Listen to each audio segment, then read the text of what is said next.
على من والرابع ما يدل جزء اللفظ على جزء معناه لكن الدلالة غير مقصودة كهل حيوان ناطق علم لشخص إنسان. بسم اللہ الرحمن الرحیم. ماتن رحمہ اللہ تعالیٰ نے فرمایا کہ الموضوع ان قصد بجزئه الدلالة على جزء معناه فمرکب والا فمفرد. موضوع کی دو قسمیں بیان کی ہیں، ایک مرکب اور دوسرا مفرد. اس پر اعتراض ہے، ذہن میں رکھیں موضوع ہیں کل 5، ایک لفظ موضوع اور 4 جنہیں ہم دوال اربع کے نام کے ساتھ ان کو بیان کرتے ہیں، عقود، خطوط، نصب، اشارات، یعنی دوال خمسہ، کل دوال خمسہ بیان کیے جاتے ہیں. ایک لفظ ہے اور باقی 4 اور ہیں، تو اس لیے ان کو دوال اربع کہہ دیا جاتا ہے، یہ لفظ ہے. تو دوال بالوضع ہے 5، یعنی موضوع، امور موضوع ہیں 5. جب امور موضوع ہیں 5، اعتراض یہ ہے کہ آپ نے کہا موضوع کی 2 قسمیں ہیں، مرکب اور مفرد. یہ حصر درست نہیں ہے، اس لیے کہ جو دوال اربع ہیں نہ یہ مفرد میں شمار ہوتے ہیں نہ یہ مرکب میں شمار ہوتے ہیں. یہ الگ قسم بنتے ہیں، الگ امر بنتے ہیں. تو اب آپ کی جو تقسیم ہے یہ حاصر نہیں ہے. سمجھے؟ یہ اعتراض ہے، دوبارہ سمجھیں توجہ سے. ماتن رحمہ اللہ تعالیٰ نے کہا کہ والموضوع ان قصد بجزئه الدلالة على جزء معناه فمرکب والا فمفرد. یعنی جو موضوع ہے اس کی 2 قسمیں ہو گئی، ایک مرکب اور دوسری مفرد. اعتراض یہ ہے کہ امور موضوع 5 ہیں، دوال خمسہ ایک لفظ ہے اور باقی 4 جنہیں دوال اربع کا نام دیا جاتا ہے، عقود، خطوط، نصب اور اشارات. تو دوال ہے 5، دوال بالوضع وہ ہے 5. جب دوال بالوضع 5 ہے، ان میں سے یہ جو ہے عقود، خطوط، نصب، اشارات نہ یہ مفرد کہلاتے ہیں نہ یہ مرکب کہلاتے ہیں. آپ کا موضوع کی 2 قسمیں بیان کرنا، مفرد اور مرکب، تقسیم حاصر نہیں ہے. یہ اعتراض تو اس کا شاعر نے جواب دیتے ہوئے کہا کہ اللفظ الموضوع، حاصل جواب یہ ہے کہ یہ مطلق موضوع کی تقسیم نہیں ہو رہی، لفظ موضوع کی تقسیم ہو رہی ہے. دوال خمسہ بالوضع ان کی تقسیم نہیں ہو رہی، ان دوال خمسہ بالوضع میں سے ایک جو قسم ہے لفظ، اس کی تقسیم ہو رہی ہے، لفظ موضوع. ٹھیک ہو گیا؟ یہ اس کا جواب، یعنی لفظ موضوع. ٹھیک ہو گیا؟ ماتن نے کہا ان قصدہ، تو شارح نے اسی کی وضاحت کرتے ہوئے کہا، ماتن نے کہا ان قصدہ، شارح نے کہا ان اریدہ. ان اریدہ اگر مراد ہو، قصد اور ارادہ ایک ہی چیز کے نام ہے. بات ہے یہ ذہن میں. تو اب آپ یہ ذہن میں رکھیں کہ ماتن نے کہا ان قصدہ بجزئہ الدلالۃ علی جزء معناہ، اگر لفظ موضوع کے جز سے اس کے معنی کے جز پر دلالت مقصود ہو. ان قصدہ بجزئہ الدلالۃ، ٹھیک ہے، اس کے جز سے دلالت مقصود ہو، اس کے جز سے دلالت مقصود ہو. توجہ ہے؟ ماتن نے کہا اس کے جز سے دلالت مقصود ہو. تو شاعر نے کیا کہا؟ شاعر نے کہا ان اریدہ دلالت جزء من ہو، اس کے جز کی دلالت مقصود ہو، مراد ہو. دونوں میں فرق سمجھے. ماتن نے کہا تھا اس کے جز سے دلالت مقصود ہو. ان قصدہ بجزئہ الدلالۃ، اس کے جز سے دلالت مقصود ہو. توجہ ہے؟ اس کے جز سے دلالت مقصود ہو. ذہن میں رکھیں، آیا اپنی ذات میں وہ دلالت کرتا ہے یا نہیں کرتا؟ اپنی جگہ پر وہ دلالت کرے یا نہ کرے، آپ ارادہ کر لیں تو مرکب بن جائے گا. ماتن کی کلام کا یہ، ماتن کی کلام اس بات کی مشر ہے. ظاہری طور پر اگر لفظ کے جز سے معنی کے جز پر دلالت مقصود ہو، وہ دلالت کرتا ہے یا نہیں کرتا؟ آپ نے نام رکھ دیا زیدن، اور زا سے اس کے کانوں پر دلالت مقصود ہو، تو اب تعریف سادی کہے گی مرکب کی کہ اس لفظ کے جز سے اس کے معنی پر دلالت مقصود ہے.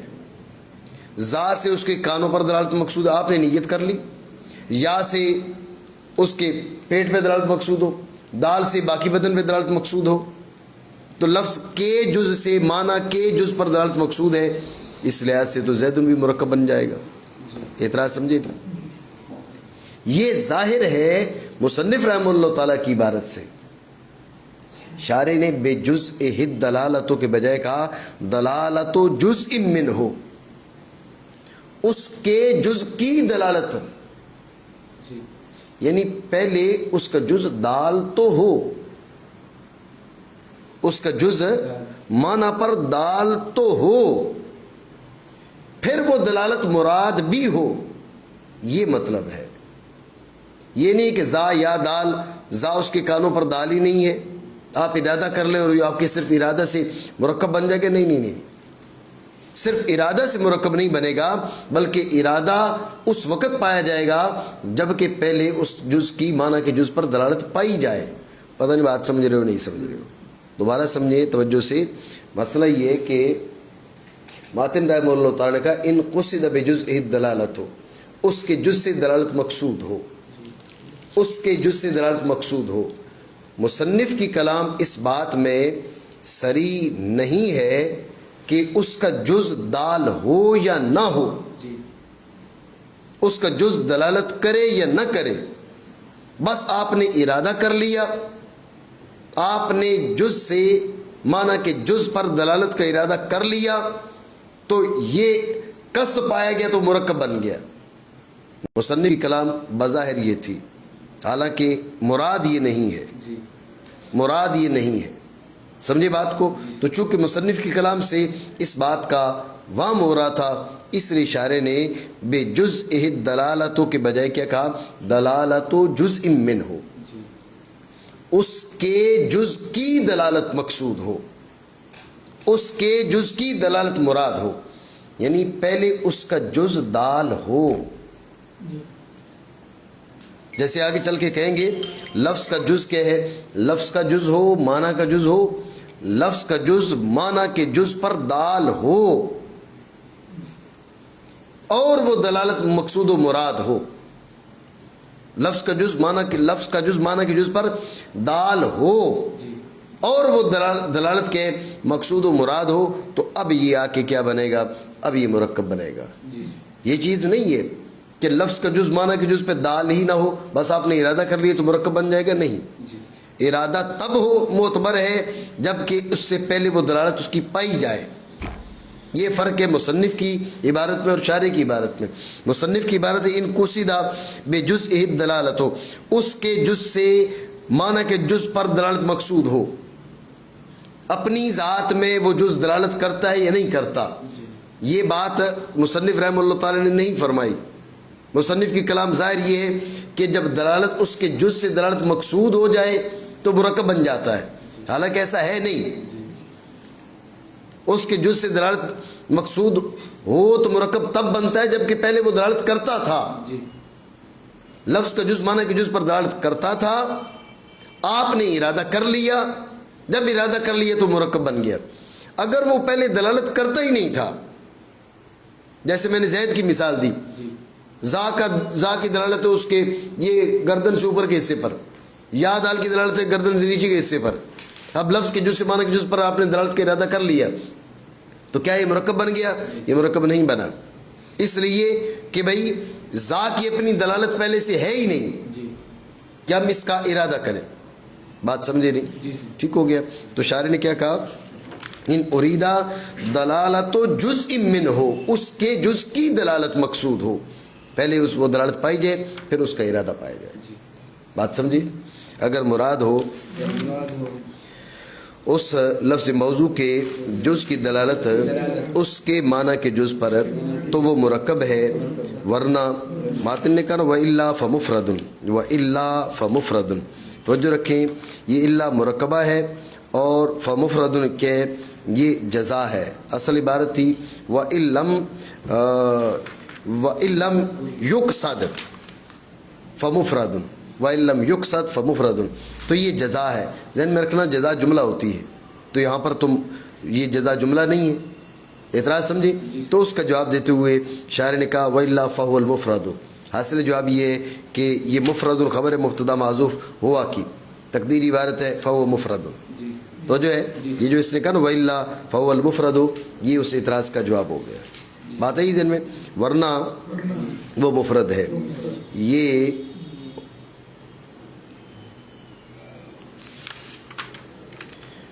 مصنف رحمہ اللہ تعالیٰ کی بیان کردہ گفتگو کا خلاصہ جو شاعر نے اپنے الفاظ میں بیان کیا.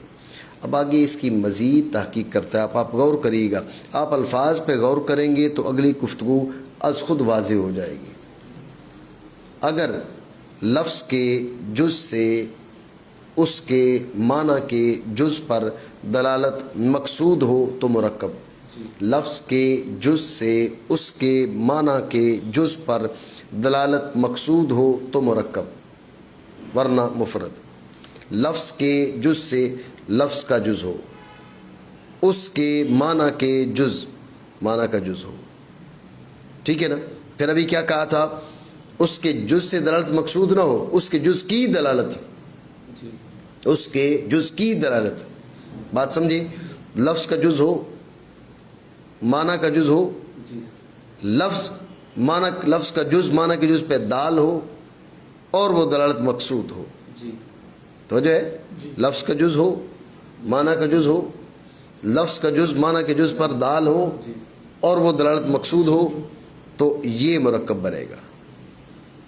سمجھے؟ وَإِلَّا فَهُوَ مُفْرَدٌ، ورنہ اب یہ جو کہا نا ورنہ، اب یہ قید جو داخل کی، جیسے میں نے ماقبل میں آپ کو بتایا تھا، یہ قید کبھی جو نفی ہے وہ عمومی طور پر قید کی طرف لوٹتی ہے اور بعض اوقات قید مقید دونوں کی طرف لوٹتی ہے. سمجھے بات کو؟ عمومی طور پر وہ قید کی طرف لوٹتی ہے اور بعض اوقات قید مقید دونوں کی طرف لوٹ جاتی ہے. اب یہ ایک ایک قید کا اس بات کرتے جائیں، ایک ایک قید کی نفی کرتے جائیں. کہا نا لفظ کا جز ہو، معنی کا جز ہو، لفظ کا جز معنی کے جز پر دال ہو، لفظ اور وہ دلالت مراد ہو، لفظ کا جز ہی نہ ہو، لفظ کا جز معنی کا جز نہیں ہے، لفظ کا جز معنی کا جز ہے، لفظ کا جز معنی کے جز پر دال نہیں ہے، دلالت مقصود و مراد نہیں ہے. یہ چاروں کے چاروں مفرد ہیں. بات سمجھے نہیں؟ یہاں پر یہ بات ذہن میں رکھ لیں کہ بعض نے پھر مفرد کی 5 قسمیں بنائی ہیں. مفرد کی 5 اور چھٹی قسم مرکب ہے. وہ یوں کرتے ہیں لفظ کا جز ہو، معنی کا جز ہو، لفظ کا جز معنی کے جز پر دال ہو، لفظ کا جز معنی مقصودی کے جز پر دال ہو. ٹھیک ہے؟ کبھی لفظ کے جز معنی کے جز پر دال ہوتا ہے لیکن معنی مقصودی کے جز پر دال نہیں ہوتا. پھر لفظ کا جز معنی کے جز پر دال ہو، لفظ کا جز معنی کا جز، لفظ کا جز معنی کے جز پر دال، معنی مقصودی کے جز پر دال اور وہ دلالت مراد اور مقصود، اب آ کے مرکب بنے گا.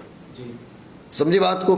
لفظ کا جز نہیں تو مفرد، لفظ کا جز ہے معنی کا جز نہیں تو مفرد، لفظ کا جز ہے معنی کا جز ہے دلالت نہیں تو مفرد، دلالت ہے لیکن معنی مقصودی کی جز پر دلالت نہیں تو مفرد، معنی مقصودی کی جز پر دلالت ہے مقصود نہیں تو مفرد. 5 قسم مفرد کی اور چھٹی قسم جا کے مرکب کی. بات آئی ذہن میں؟ تو یہ جو چوتھی قسم ہے، یہاں پر جو چوتھی قسم ہم نے بنائی ہے معنی مقصودی کے جز پر دلالت ہو، یہ شاعر نے ذکر نہیں کی، اس نے 4 بنائی ہیں. میری بات آپ سمجھے نہیں سمجھے؟ ٹھیک ہو گیا؟